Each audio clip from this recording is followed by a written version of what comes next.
Moolchand Meena BA BEd second year की English literature की online classes में आपका स्वागत है।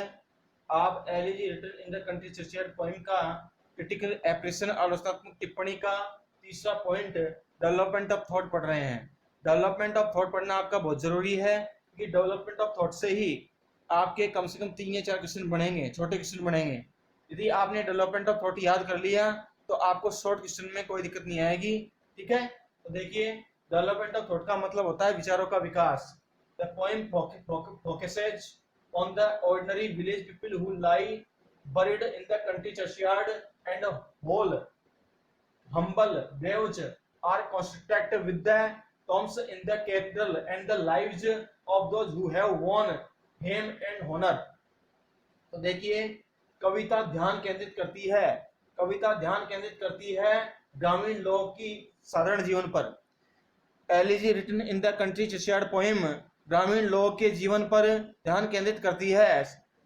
Elegy written in the country churchyard poem ग्रामीण लोगों के जीवन पर, साधारण जीवन पर ध्यान केंद्रित करती है। हु लाई, ये ग्रामीण लोग, ये जो ग्रामीण लोग हैं वे कब्रिस्तान की कब्रों में दफन पड़े हैं और इनकी तुलना प्रसिद्ध और सम्मानीय व्यक्ति, अमीर व्यक्तियों से की गई है। कवि थॉमस के कहता है कि यह कविता elegy written in the country churchyard poem ध्यान केंद्रित करती है उन ग्रामीण लोगों की साधारण जीवन पर जो कब्रों में दफन पड़े हैं और जिनकी तुलना अमीर, सम्मानीय और प्रसिद्ध व्यक्तियों से की गई है। देखिए ये कुछ मीनिंग है। फोकसेज का मतलब होता है ध्यान केंद्रित करना, ऑर्डिनरी का मतलब साधारण, लाई का मतलब पड़े हैं, BURIED बर्ड का मतलब दफन, कंट्री चर्चयार्ड का मतलब होता है कब्रिस्तान, मतलब गिरजाघर का कब्रिस्तान, तुझ का मतलब जिन, हम्बल का मतलब होता है तुच्छ, हम्बल का मतलब तुच्छ भी होता है, हम्बल का मतलब विनम्र भी होता है,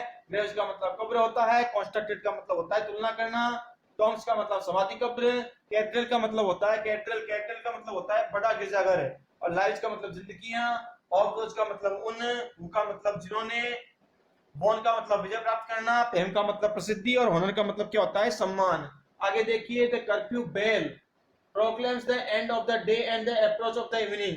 कर्फ्यू बेल का मतलब होता है संध्या के समय बजने वाली घंटी, प्रोक्लेम का मतलब होता है घोषणा करना, और अप्रोच का मतलब होता है पहुंच, आगमन। अप्रोच का मतलब आगमन भी होता है, पहुंच भी होता है, और इवनिंग का मतलब यहाँ होगा संध्या। ठीक है, तो संध्या के समय बजने वाली घंटी दिन के अंत की घोषणा करती है। कवि थॉमस के कहता है कि संध्या के समय बजने वाली घंटी दिन के अंत की और दिन के आगमन की पहुंच की घोषणा करती है। आगे देखिए according to the medieval regulations first में be put out at a fixed hour in the evening. According का मतलब के अनुसार, मेडिवल का मतलब होता है मध्यकालीन, रेगुलेशंस का मतलब होता है नियम, रेगुलेशन का मतलब नियंत्रण भी होता है। कहते हैं ना जैसे कि अपने ये सिलेंडर में रेगुलेटर लगा हुआ है, तो रेगुलेटर का मतलब क्या हो गया, नियंत्रण करने वाला। तो रेगुलेशन का मतलब क्या हो गया, नियंत्रण।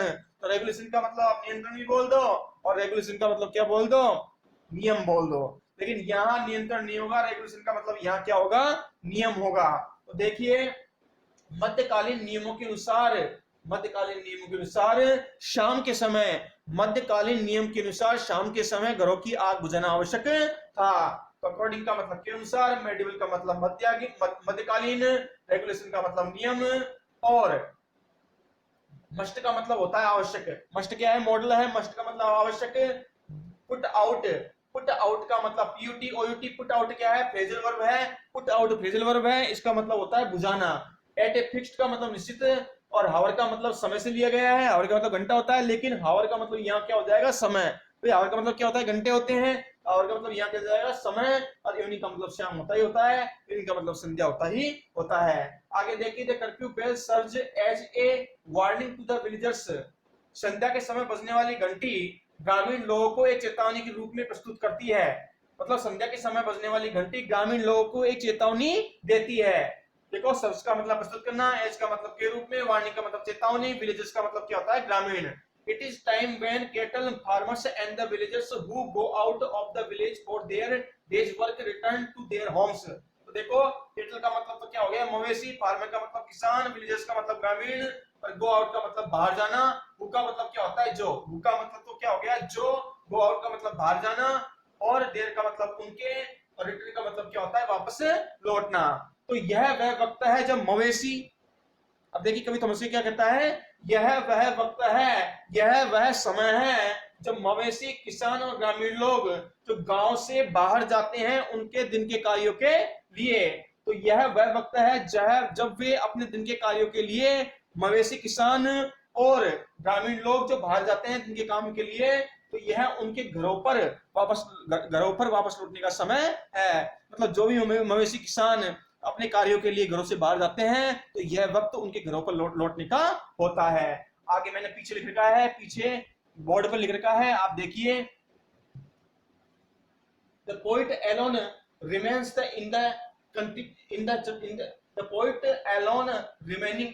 the poet alone remains in the churchyard in the growing darkness of evening। तो देखो एलोन का मतलब तो क्या हो गया, अकेले।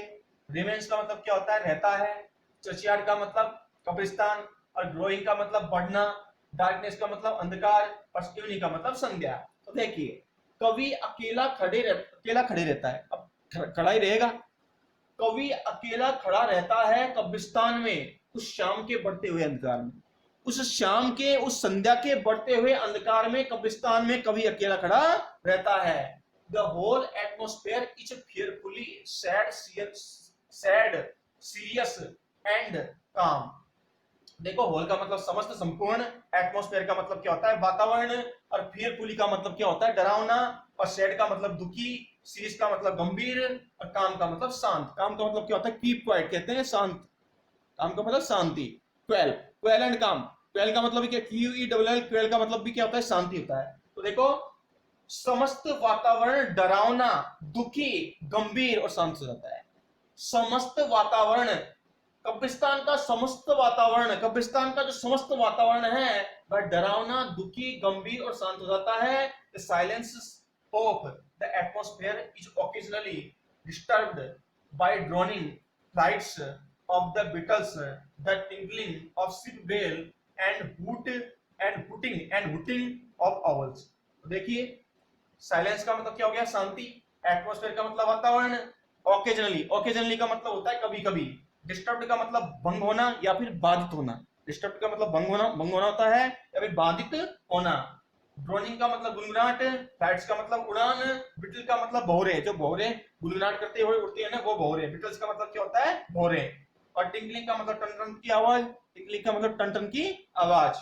और शिप बेल का मतलब होता है भेड़ों में जो भेड़ों की शिप बेल मतलब भेड़ों के गले में जो बंधी हुई घंटी होती है ना उसको शिप बेल बोलते हैं, मतलब भेड़ों की घंटी। और हुटिंग का मतलब होता है उल्लू की बोली, और अवल का मतलब क्या होता है, उल्लू। तो देखिए वातावरण की जो संपूर्ण शांति है, वातावरण की जो शांति है वह कभी कभी भंग हो जाती है। वातावरण की जो शांति है वह कभी कभी भंग हो जाती है। किसके द्वारा, उन भंवरों की उड़ान की गुनगुनाहट के द्वारा, उन भंवरों की उड़ान की गुनगुनाहट के द्वारा, और भेड़ों के गले में बंधी हुई घंटी की टन की आवाज के द्वारा, और उन उल्लू की बोली की आवाज के द्वारा उस वातावरण की शांति भंग हो जाती है। कहने का मतलब यह है कि वातावरण की शांति उल्लू की बोली के द्वारा, भेड़ों के गले में बंधी हुई घंटी की आवाज के द्वारा, और उन भंवरों की उड़ान की गुनगुनाहट की आवाज के द्वारा भंग हो जाती है। ये मैंने आपको डेवलपमेंट ऑफ थोड़ा बढ़ा दिया है। आगे डेवलपमेंट ऑफ थोड़ा भी और बाकी है, बहुत बड़ा बनेगा, थोड़ा सा बड़ा बनेगा जो मैं आपको बता दूंगा। ठीक है, ज्यादा से ज्यादा 2 या 3 वीडियो और आपको दिए जाएंगे। ठीक है, इसके कम से कम 9 पॉइंट में 8 या 10 पॉइंट मैं आपको दूंगा क्रिटिकल एप्रेशन के। बहुत इंपॉर्टेंट है, ये पॉइंट बहुत इंपॉर्टेंट है, 20 नंबर की है, आपको याद करनी है। ठीक है, थैंक यू वेरी मच।